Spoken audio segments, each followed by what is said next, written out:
अस्सलाम वालेकुम।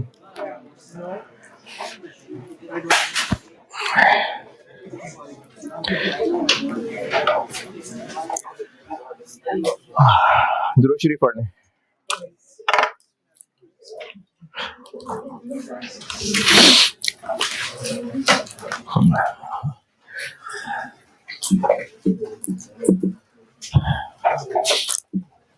Material price variance का फार्मूला क्या होता है?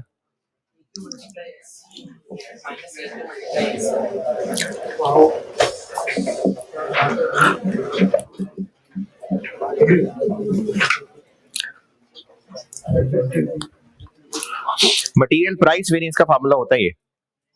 और क्या इंटरप्रिटेशन है इसकी कि जितना मटेरियल खरीदा, कितने का खरीदना चाहिए था, कितने का खरीदा।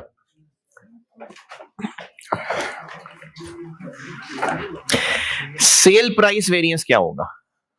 कॉस्ट वेरिएंसेस हो गए पूरे, कॉस्ट वेरिएंसेस खत्म, सेल वेरिएंसेस बता रहा हूं। सेल प्राइस वेरिएंस का फार्मूला इसी को देख के अगर बनाए तो सेल प्राइस वेरिएंस मटेरियल के जितने किलो खरीदे, कितने का खरीदना चाहिए था, कितने का खरीदा। सेल प्राइस वेरिएंस क्या होगा? जितने यूनिट्स सेल किए,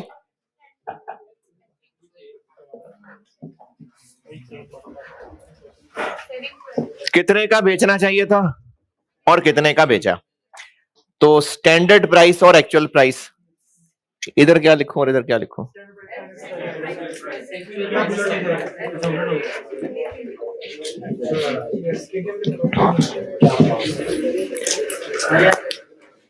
अब ये जगह बदल जाएगी। कॉस्ट वेरिएंसेस में फार्मूला के अंदर स्टैंडर्ड पहले रखा था, एक्चुअल बाद में रखा। तो ये फार्मूले बुजुर्गों ने डिजाइन ऐसे इसलिए किए हैं कि स्टैंडर्ड इधर होगा और अगर ये ज्यादा हुआ मतलब एक्चुअल कम हुआ, फेवरेबल है कि एडवर्स है, तो आंसर पॉजिटिव आया, इसका मतलब फेवरेबल है।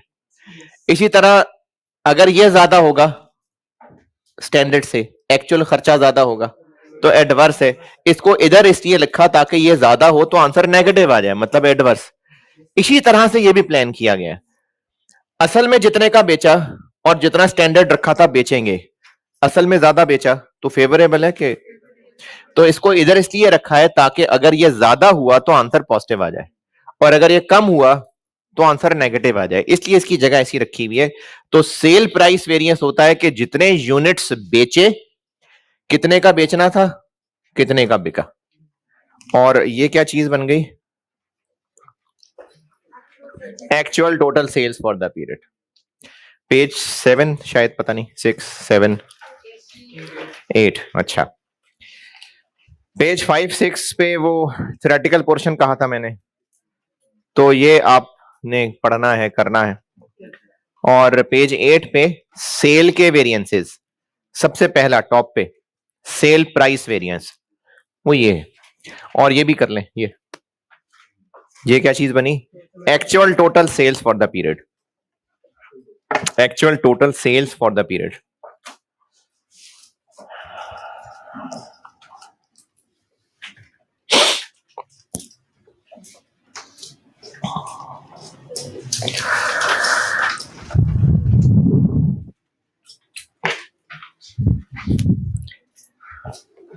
कॉस्ट वेरिएंसेस पूरे हो गए। सेल वेरिएंसेस बता रहा हूं, दो ही हैं सेल वेरिएंसेस। एक बताया मैंने सेल प्राइस वेरिएंस, दूसरा समझाता हूं।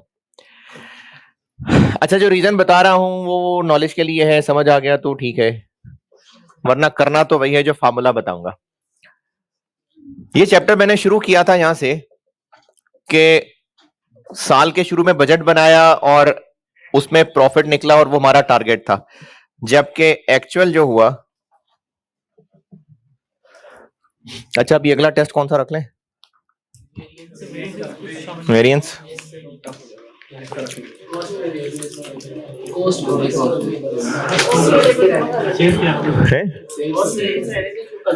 सेल क्यों रहने दें, करा तो दिया।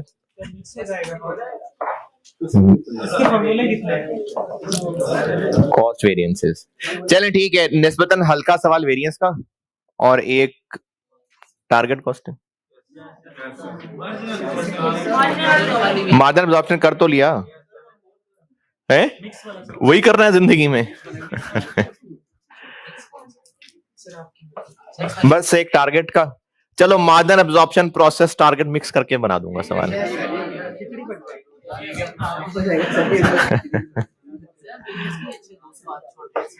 नहीं, अभी इतनी अच्छे हमने एग्जाम प्रैक्टिस नहीं की ना, तो इसलिए मुनासिब सा वेरिएंस का सवाल और टारगेट कॉस्टिंग का।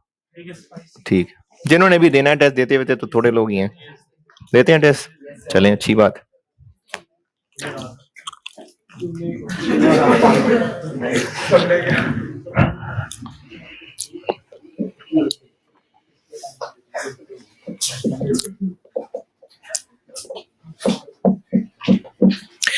अच्छा, मैं सेल वॉल्यूम वेरिएंस का ना कॉन्सेप्ट बताने लगा हूं और चीजों को मतलब समराइज करके बता रहा हूं। बजट ये किया था कि 1 यूनिट 70 रुपए में बना लेंगे, हम 120 का बेचेंगे तो इतना कमाएंगे, और 4000 यूनिट्स बेच लेंगे हम तो क्या बना, 50, 2 लाख, 2 लाख, 2 लाख। लेकिन असल में ये हुआ कि 3500 यूनिट्स बेचे और 130 का बेचा और 66 का एक बनाया, 24,000। अब इसमें जो डिफरेंस है यानी 24,000, यहां से मैंने बात इस चैप्टर की शुरू की थी कि इसके रीजन ढूंढने हैं, और वो जो रीजन ढूंढना है जितने भी लोएस्ट पॉसिबल तक हम जा सकते हैं डिटेल तक, वहां तक जाएंगे और सारी मेहनत वेरिएंस एनालिसिस है। ये यहां से बात मैंने शुरू की थी। जितने वेरिएंसेस निकाल लिए उन सबका अगर ग्रैंड टोटल करें तो वो 24 ही आएगा ना, कि नहीं? हमने वेरिएंस एनालिसिस का टॉपिक ही यहां से शुरू किया था कि ये जो बजटेड प्रॉफिट और एक्चुअल प्रॉफिट में फर्क है, इसके रीजन ढूंढने थे। तो अगर सारे रीजन ढूंढ लिए और उन सब रीजंस में किसी का आंसर पॉजिटिव आया, किसी का नेगेटिव आया, तो सबका जब ग्रैंड टोटल करेंगे तो 24 ही बनेगा। अभी तक जितने वेरिएंसेस पढ़े, कॉस्ट के वेरिएंसेस, अच्छा ये 70 और 66 जो है ना, मैंने मटेरियल, लेबर, ओवरहेड सब मिक्स कर दिया, क्योंकि मैं असल में जो बात बताना चाह रहा हूं अभी उसके लिए मुझे मटेरियल, लेबर अलग अलग बताने की जरूरत नहीं है, तो मैंने इसको मिला के 70 और 66 कह दिया। इस 70 के अंदर मटेरियल, लेबर, ओवरहेड, 66 में मटेरियल, लेबर, ओवरहेड सब शामिल हैं। अभी तक हमने जो कॉस्ट वेरिएंसेस निकाले होंगे कि कितना मटेरियल लगना चाहिए था, कितना लगा, कितनी लेबर लगनी चाहिए थी, कितनी लगी, किन यूनिट्स को इस्तेमाल करके, एक्चुअल प्रोडक्शन, एक्चुअल प्रोडक्शन को इस्तेमाल करके, यानी 4000 के 3500। तो हमने अभी तक जितने भी कॉस्ट वेरिएंसेस निकाले होंगे यानी मटेरियल, लेबर, ओवरहेड वगैरह का फर्क इन दोनों का, वो 3500 यूनिट्स को सामने रख के किया है। अभी अभी ये सेल प्राइस वेरिएंस का फार्मूला बताया मैंने, इसमें कौन सी क्वांटिटी रखी है, उसमें भी 3500 ही रखी है। सेल प्राइस एक्चुअल वाली 130 और स्टैंडर्ड प्राइस 120। तो जितने कॉस्ट वेरिएंसेस निकाले वो भी सारे के सारे इसके ऊपर बेस करके, और जो अभी अभी सेल प्राइस वेरिएंस निकाला है वो भी इसी पे बेस करके। क्या इन दोनों प्रॉफिट में फर्क सिर्फ इस वजह से है कि ये 3500 यूनिट्स इतने के बिकने चाहिए थे, इतने के बिके, इतने के बनने चाहिए थे, इतने के बने? फिर यूनिट्स का भी फर्क है। अभी तक हमने इस बात को तो कैटर ही नहीं किया कि 500 यूनिट्स भी तो कम बिके। अभी तक हमने सिर्फ सारी कैलकुलेशन की है कि जितने यूनिट्स एक्चुअली बने। अच्छा, मैं अभी स्टॉक मिक्स नहीं करा, फिनिश गुड्स के स्टॉक वो कल परसों मिक्स करूंगा। जितने बने सब बिक गए, जितने बने सब बिक गए। तो 3500 यूनिट्स की अभी तक हम बात कर रहे थे कि 3500 यूनिट्स जो बने और बिके, इतने के बिके, इतने के बिकने चाहिए थे, इतने के बने, इतने के बनने चाहिए थे। तो अभी तक हमारे सारे वेरिएंस कैलकुलेट हो रहे हैं इस 3500 को इस्तेमाल करके, जबकि प्रॉफिट्स में फर्क इस वजह से भी है कि सोचे 4000 बेचना थे, बेचे सिर्फ 3500 हैं, तो इन 500 यूनिट्स का भी कुछ ना कुछ करना पड़ेगा। इन 500 यूनिट्स पे ना ही अभी तक कोई कॉस्ट वेरिएंस कैलकुलेट किया और ना सेल वेरिएंस कैलकुलेट किया, तो इनको इकट्ठे नेट एक ही कैलकुलेट कर लेते हैं। यानी सेल में से खर्चे नेट कर लें, तो सेल में से खर्चे नेट कर लें प्रॉफिट। अगर मार्जिनल कॉस्टिंग की बात हो रही है तो कंट्रीब्यूशन, और अगर एब्जॉर्प्शन कॉस्टिंग की बात हो रही है तो प्रॉफिट। तो अब ये जो इन 500 यूनिट्स का मसला रह गया, इनके लिए एक ही नेट वेरिएंस निकलता है, उसको सेल वॉल्यूम वेरिएंस कहते हैं। और सेल वॉल्यूम वेरिएंस ये है कि ये जो यूनिट्स बेचना सोचा था और जितने बेचे, इनको मल्टीप्लाई कर देंगे प्रॉफिट पर यूनिट से या कंट्रीब्यूशन पर यूनिट से, और वो भी स्टैंडर्ड वाला। सेल वॉल्यूम वेरिएंस का फॉर्मूला देख लें, इसी पेज 8 पे सेल वॉल्यूम वेरिएंस का फॉर्मूला देख लें। दो हैं, अगर बिजनेस एब्जॉर्प्शन कॉस्टिंग फॉलो करता हुआ तो उसके लिए फॉर्मूला और है, और अगर मार्जिनल कॉस्टिंग फॉलो करता हुआ, ये एससीसी मैंने लिखा हुआ स्टैंडर्ड कॉस्ट कार्ड, और अगर बिजनेस मार्जिनल कॉस्टिंग फॉलो करता हुआ तो दूसरा फॉर्मूला है।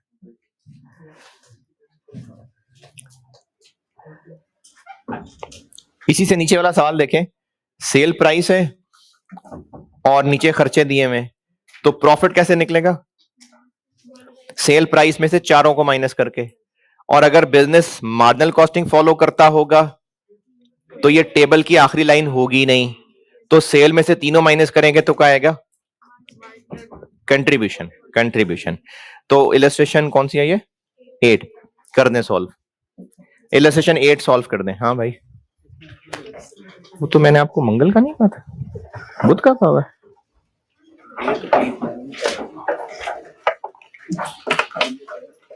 करा दिया मैंने, याद कह दिया स्टूडेंट से। इलस्ट्रेशन 8 कर दें सॉल्व।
उसामा पॉज करना।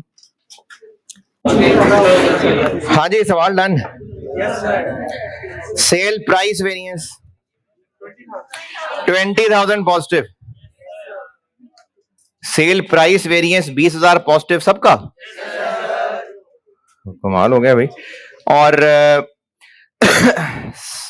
कंट्रीब्यूशन वॉल्यूम वेरिएंस, यानी अगर बिजनेस मार्जिनल फॉलो करता है तो 8800, ये भी सबसे हो गया।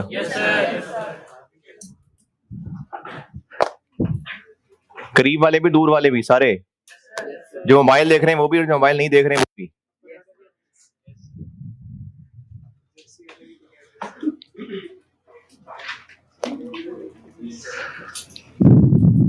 जो सीधे होके बैठे हैं वो भी, और जो आराम से बैठे हैं वो भी, जैकेट वाले भी, बगैर जैकेट वाले भी।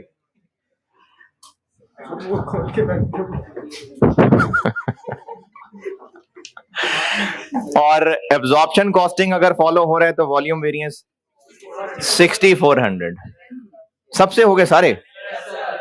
इतना आसान है वेरिएंस।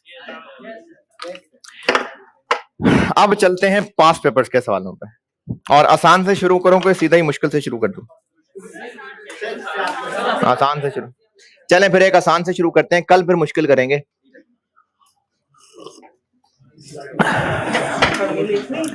फार्मूले और हैं लेकिन वो एडवांस हैं कुछ, उससे पहले मैं प्रैक्टिस करा लूं एग्जाम की।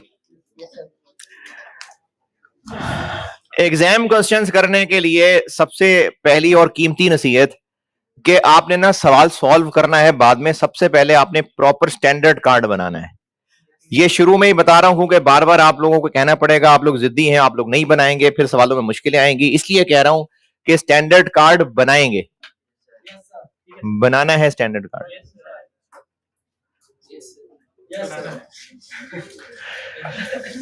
स्प्रिंग 13 अटेम्प्ट है। जो लोग पास्ट पेपर्स में देखते हैं तो स्प्रिंग 13 अटेम्प्ट है और उसमें क्वेश्चन नंबर 2 है, हल्क लिमिटेड। और पैक की बुक में ये स्टैंडर्ड कॉस्टिंग के नाम से चैप्टर है और उसमें ये क्लास वर्क पता नहीं कौन सा है।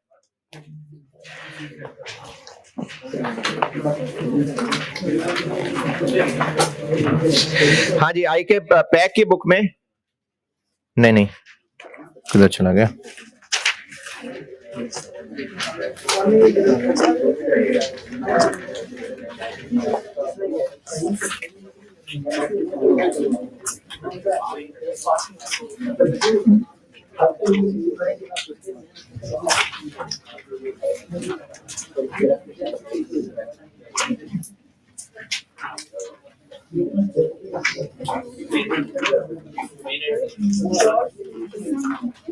हल्क लिमिटेड के नाम से है, क्लास वर्क में ही है कहीं।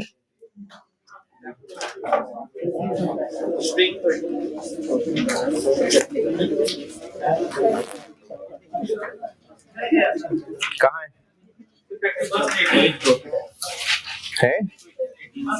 Practice question 18।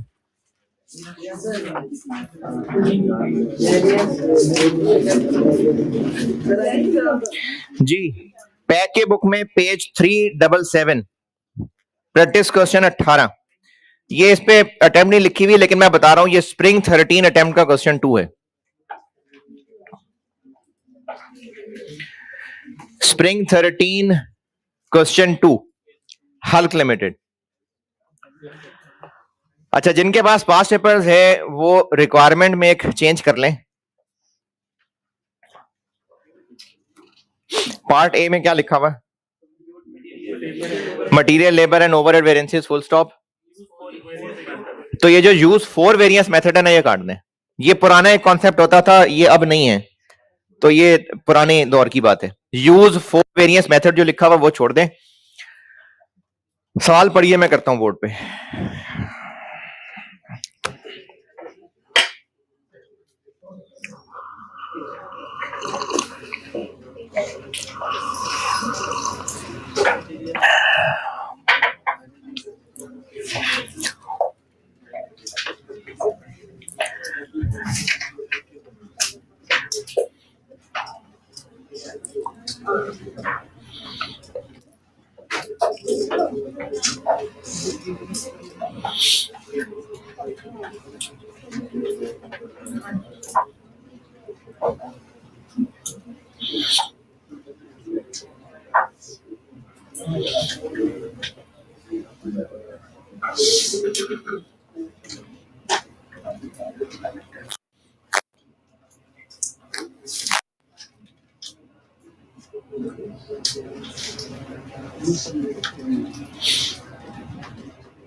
हाँ जी, सवाल पढ़ लें तो मैं सॉल्व करूं।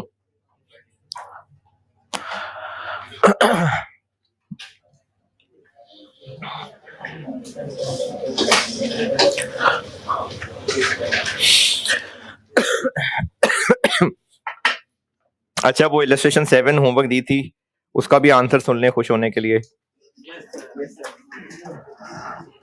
Fixed overhead spending variance 49,000 positive.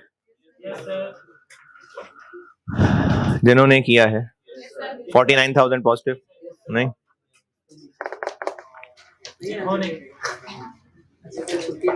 हाँ तो नहीं किया ना, हाँ तो शर्मा ऐसे रहे जैसे। Fixed overhead volume variance 224,000 negative. Efficiency variance 80,000 negative और कैपेसिटी वेरिएंस 144,000 नेगेटिव। जिन्होंने भी किया है यही आंसर, यही क्या लास्ट टाइम वाला रजिस्टर खोला हुआ है?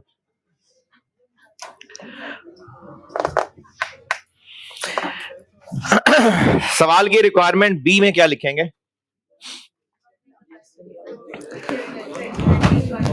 वो जो पॉसिबल कॉजेज हैं। अच्छा वो ना कोई बहुत मुश्किल काम नहीं है, थोड़ी सी अंग्रेजी मुश्किल जरूर लग सकती है आपको, लेकिन वो आप खुद भी बना सकते हैं। जैसे चले मटेरियल प्राइस वेरिएंस एडवर्स आ गया, क्या रीजन हो सकता है? मटेरियल प्राइस वेरिएंस एडवर्स आने का क्या रीजन हो सकता है?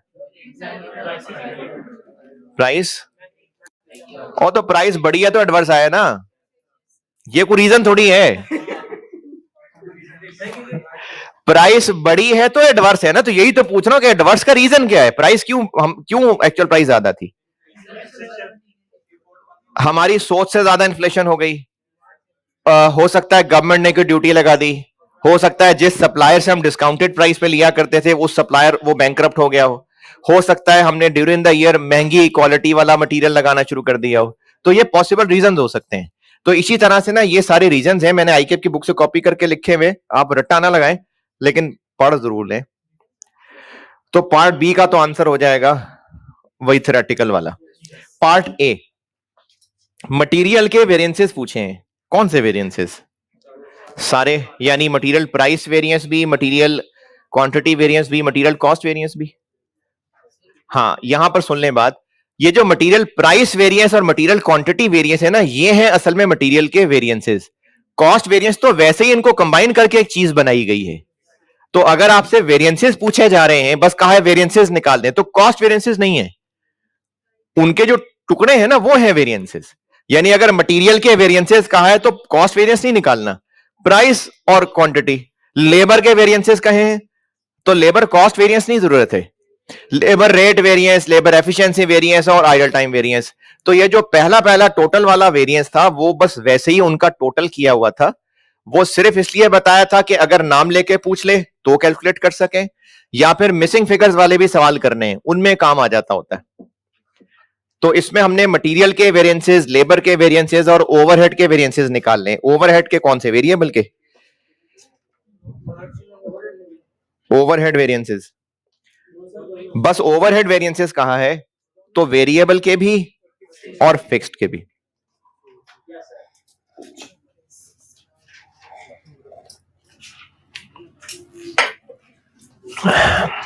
तो वेरिएंसेस करते हैं कैलकुलेट, लेकिन सबसे पहली नसीहत, स्टैंडर्ड कार्ड बनाना है आपने। जिसको सुस्ती लगे ना कि नहीं नहीं इसके बगैर कर लेंगे सवाल, तो वो सवाल में जाके फंस जाते हैं फिर, इसलिए स्टैंडर्ड कार्ड बनाना है। स्टैंडर्ड कार्ड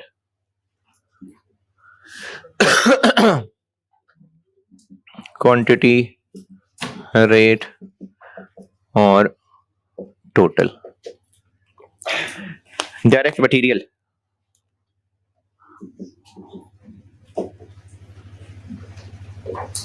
हाँ जी 2.8 kg। 1 किलो कितने का? 6.75। अच्छा, ये जो टोटल वाला कॉलम है ना, ये कुछ सवालों में जरूरत पड़ती है, अक्सर में नहीं पड़ती है। जब आप चीते चीतियां हो चुके होंगे, सवाल कर करके एक्सपीरियंस हो गए होंगे, या अटेम्प्ट दे के एक्सपीरियंस हो गए होंगे, तो फिर आप ये फर्क कर पाएंगे कि किसमें रेट वाला कॉलम काफी है और किसमें टोटल भी बनाना पड़ेगा। लेकिन अभी शुरू शुरू है तो आप टोटल वाला कॉलम भी बनाएं। 18.9। डायरेक्ट लेबर, डायरेक्ट लेबर कैसे?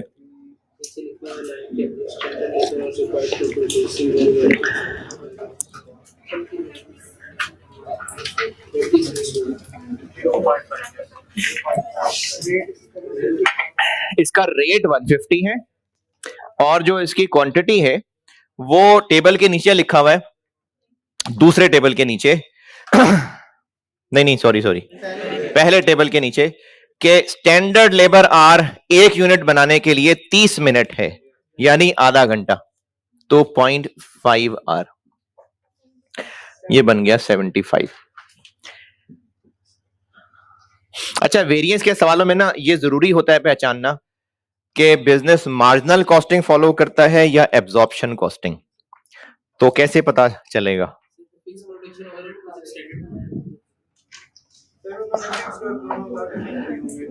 है दिए हुए अलग। स्टैंडर्ड कार्ड जो सवाल में दिया हुआ है, अगर उस स्टैंडर्ड कार्ड में फिक्स्ड भी है तो इसका मतलब है एब्जॉर्प्शन कॉस्टिंग फॉलो होती है। तो इसमें है फिक्स्ड ओवरहेड, तो हाँ एब्जॉर्प्शन कॉस्टिंग फॉलो होती है। नहीं, बाय डिफॉल्ट कुछ नहीं है इसमें सवाल से ही पता चलना है।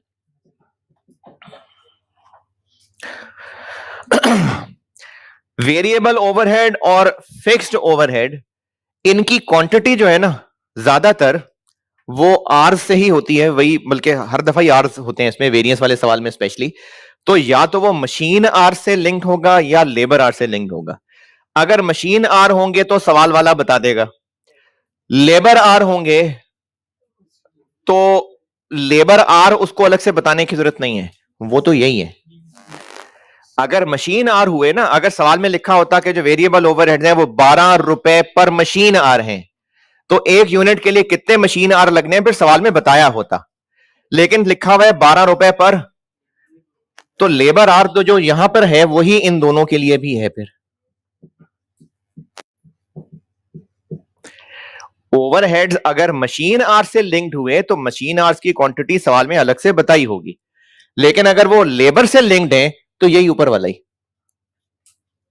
यही लेबर वाला ही इन्हीं में लिख लिया। और इनके रेट्स क्या दिए हैं?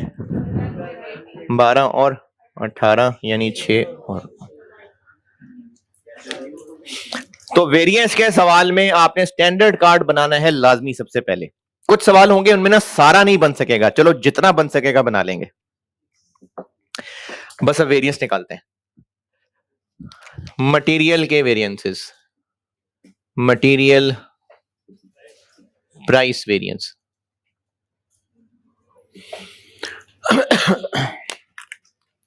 मटेरियल प्राइस वेरिएंस का फार्मूला, मटेरियल प्राइस वेरिएंस निकालने के लिए देखना पड़ेगा कि केस 1 है कि केस 2 है।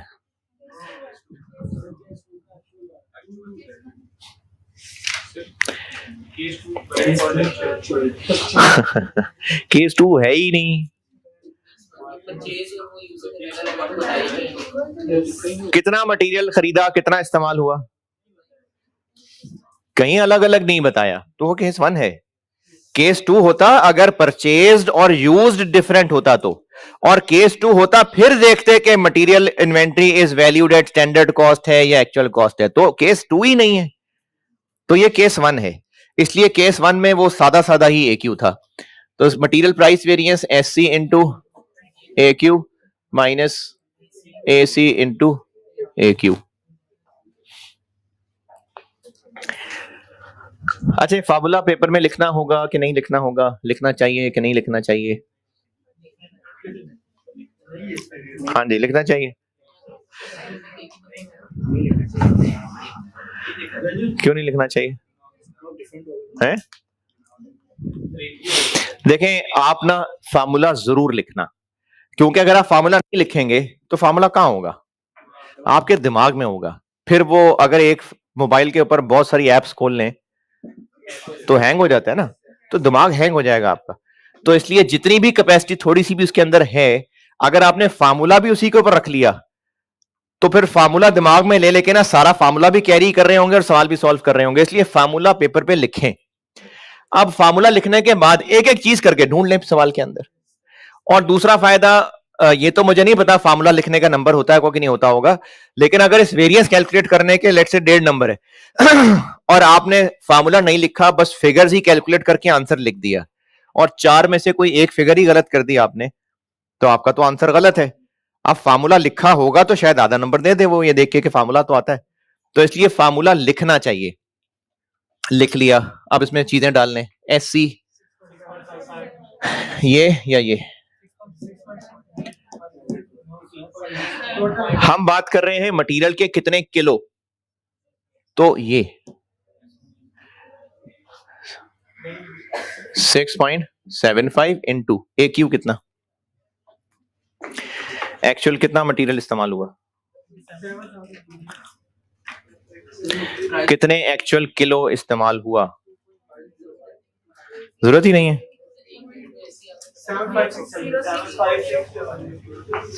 हाँ जी, 80640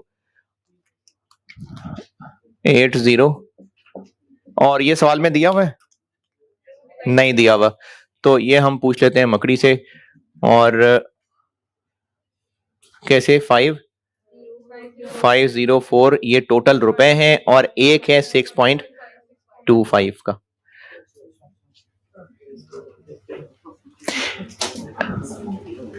actual results for the month में ना, ये एक्चुअल डाटा है अब सारा, तो एक्चुअल रिजल्ट्स के अंदर मटेरियल 5,04,000 का लिखा नजर आ रहा है और 1 किलो 6.25 है, तो डिवाइड करके किलो निकल आएंगे।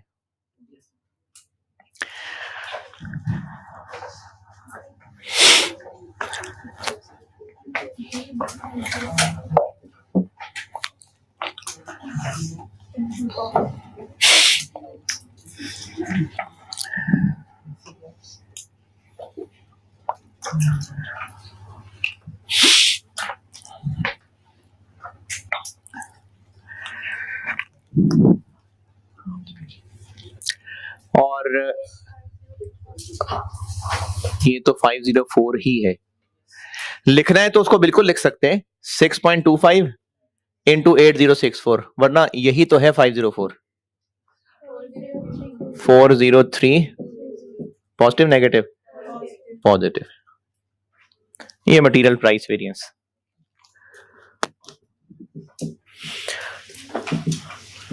मटेरियल यूजेज वेरिएंस,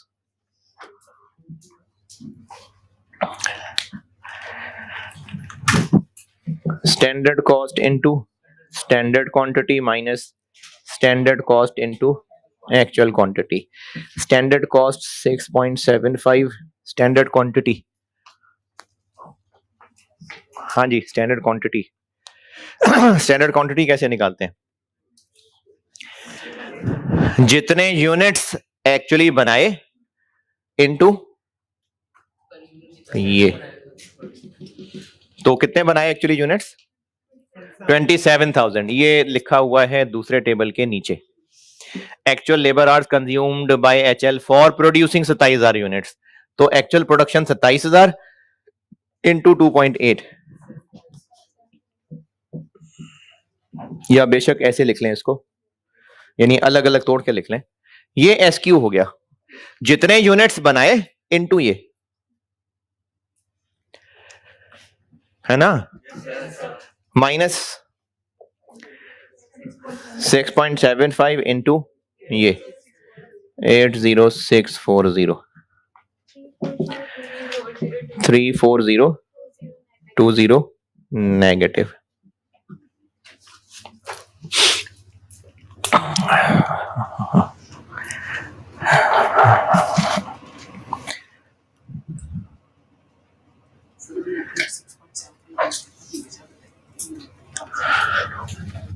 ये 640 क्या है? फिनिश गुड्स के यूनिट्स हैं या मटेरियल के किलो हैं? मटेरियल के किलो हैं। इसमें और उसमें क्या फर्क है? ये है एक यूनिट बनाने के लिए जो मटेरियल लगना है, उस मटेरियल का 1 किलो इतने का है। ये क्या है? प्रोडक्ट का 1 यूनिट, इतने रुपए उसमें मटेरियल लगेगा। तो 80 640 किलो को इससे मल्टीप्लाई करेंगे, कैसे करेंगे? इससे। मटेरियल के वेरिएंसेस, लेबर के variances, labour rate variance. Labour rate variance के लिए भी देखना पड़ता है कि केस 1 है कि केस 2 है, और केस 1 होता है कि जिसमें आइडल टाइम नहीं है, तो आइडल टाइम कहीं नहीं है, तो केस 1 ही है। Standard rate into actual hours minus actual rate into actual hours. Standard rate कितना? 150। एक्चुअल आवर्स कितने? 14850। हाँ जी, 14850 दिए हुए नहीं, तो ये मकड़ी से पूछ लेते हैं। 27,000 यूनिट्स बनाए, 33 मिनट में एक, तो इसको आवर्स बना लें। 14850 minus 160 into 14850, 14850 negative.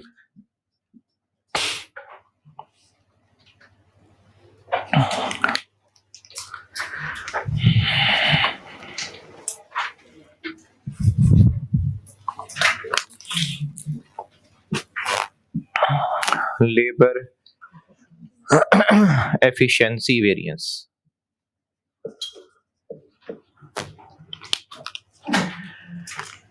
Labor efficiency variance is equal to standard rate into standard hours minus standard rate into actual hours. Standard rate 150, standard hours actually कितने यूनिट्स बनाए? 27,000, आधे घंटा एक पे, तो SH क्या बन गए? 13,500। SH SQ ये सब इंश्योर करें कि सबसे कैलकुलेट हुआ करे, क्योंकि ये नहीं होता बच्चों से कैलकुलेट, क्योंकि रिवाइज भी नहीं कर रहे होते बार बार। SH स्टैंडर्ड आवर्स, जितने यूनिट्स एक्चुअली बने उनके लिए कितना टाइम लगना चाहिए था? 27,000 यूनिट्स इंटू 0.5, तो टोटल 13,500 लगना चाहिए था। तो SH हो गया 13,500 minus standard rate into actual hours लगे कितने?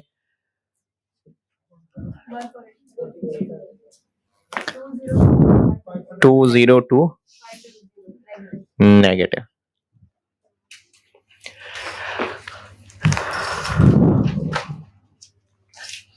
ठीक है, यहां तक सारा समझ?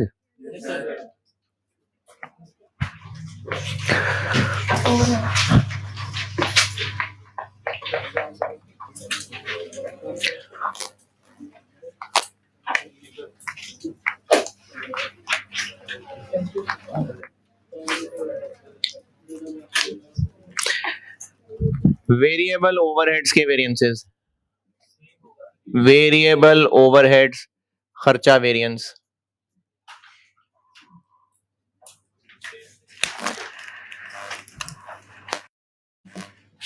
यही फार्मूले, इनफैक्ट आर्स भी यही है, चूंकि ओवरहेड्स लेबर आर्स से लिंक किए हैं ना, तो यही फार्मूले हैं और यही आर्स हैं। बस 150 की जगह 12 आ जाना है, 18 नहीं 12। तो standard rate into actual hours minus actual rate into actual hours. ये 12 एक्चुअल आवर्स। चूंकि वेरिएबल ओवरहेड्स को भी उन्होंने लेबर से ही लिंक किया हुआ है, तो यही जो लेबर में ऑलरेडी कर चुके हैं ना काम, यही वाले आवर्स हैं। 14,850 माइनस ये क्या चीज है, ये एक्चुअल टोटल वेरिएबल ओवरहेड्स हैं, दिए हुए हैं 175।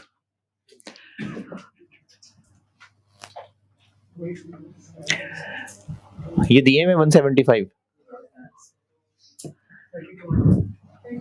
3200 positive positive.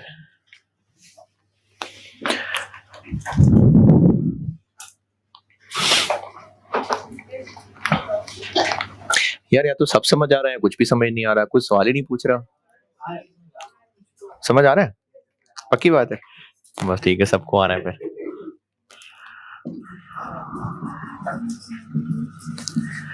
Variable overhead efficiency variance,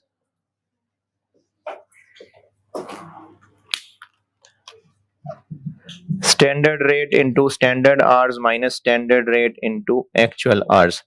standard rate 12 रुपए, स्टैंडर्ड आवर्स यही 13,500 माइनस स्टैंडर्ड रेट 12 रुपए, एक्चुअल आवर्स यही 14,850।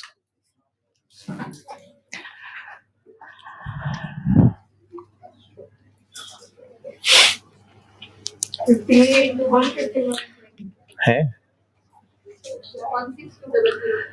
162 positive negative negative.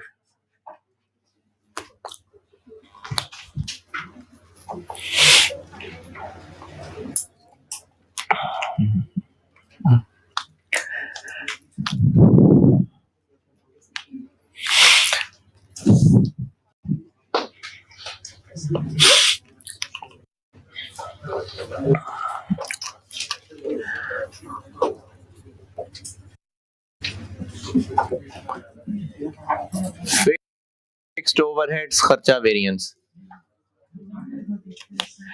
Fixed overhead spending variance,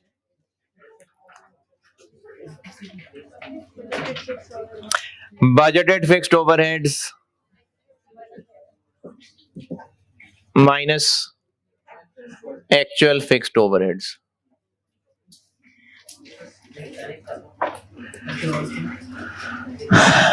budgeted fixed overheads दिए हुए नहीं, तो बजटेड फिक्स्ड ओवरहेड्स निकालने हो तो S R into B H, तो एस आर है 18 और बी एच कितने, बजटेड आवर्स कितने,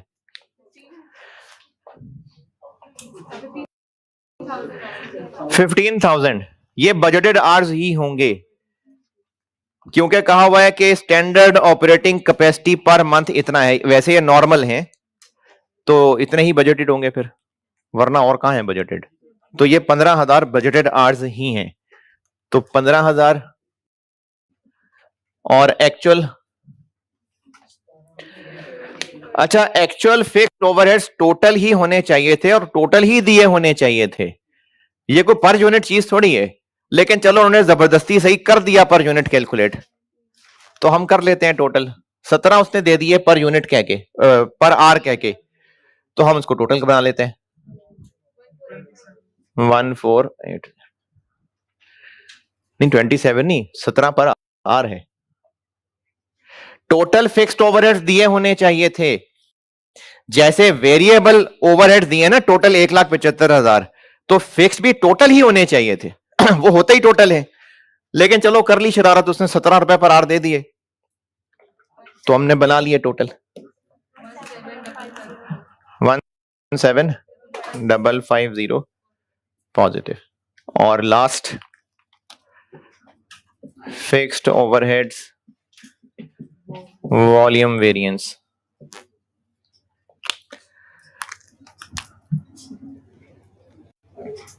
हाँ जी formula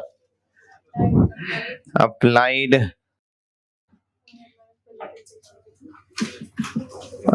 fixed overheads minus budgeted fixed overheads. Applied S R into S H 13,500 minus budgeted यही 18 इंटू 15,000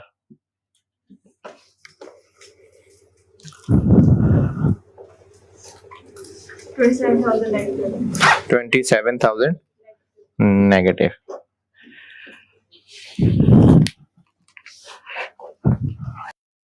ये है जी वेरिएंस, आसान है। हाँ, तो ये बात भी 2013 की है।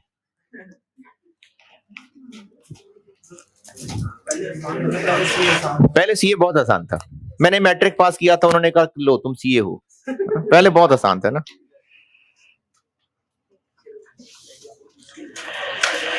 पहले और तरह की मुश्किलें थी, अब और तरह की मुश्किलें हैं। हाँ ये भी है, उस टाइम टीचर्स उस तरह से नहीं है जी। हाँ मॉड्यूल्स थे, बल्कि उससे मैंने तो 2001 में ये कैफ पास किया था। उस वक्त तो ये होता था कि एक पेपर फेल है तो सारे फेल है, तो वो और तरह की मुश्किलें थी। हैं? पेपर इजी आते थे। सर ये तो आपको बहुत मुश्किल हुई होगी।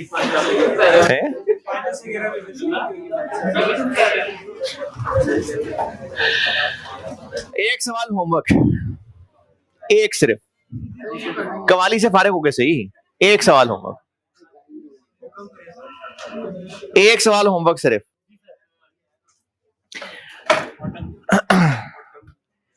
Autumn 2010, autumn 2010, question number 6, ABC limited. इसकी रिक्वायरमेंट जो भी है इग्नोर, मैं रिक्वायर कर रहा हूं सारे वेरिएंसेस, यानी सेल के भी दोनों, मटेरियल के दोनों, लेबर के दोनों, वेरिएबल ओवरहेड्स के दोनों और फिक्स्ड ओवरहेड्स के दोनों। और हाँ ठीक है जी जी जी, बता रहा हूं, होमवर्क रिपीट कर रहा हूं। जो लोग पास्ट पेपर से देखते हैं सवाल, ऑटम 2010 अटेम्प्ट में क्वेश्चन नंबर 6 है एबीसी लिमिटेड के नाम से, और इसकी रिक्वायरमेंट मैं बता रहा हूं सारे वेरिएंसेस, सेल के भी दोनों, material, labour, overheads, variable, fix, सब के दोनों दोनों वेरिएंसेस। और पैक की बुक में ये क्लास वर्क 6 है शायद, देखें।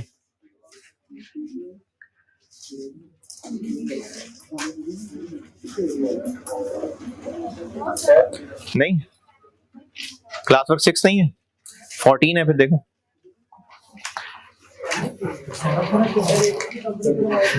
हाँ जी हाँ जी, एबीसी कंपनी है जी। ओ नहीं नहीं,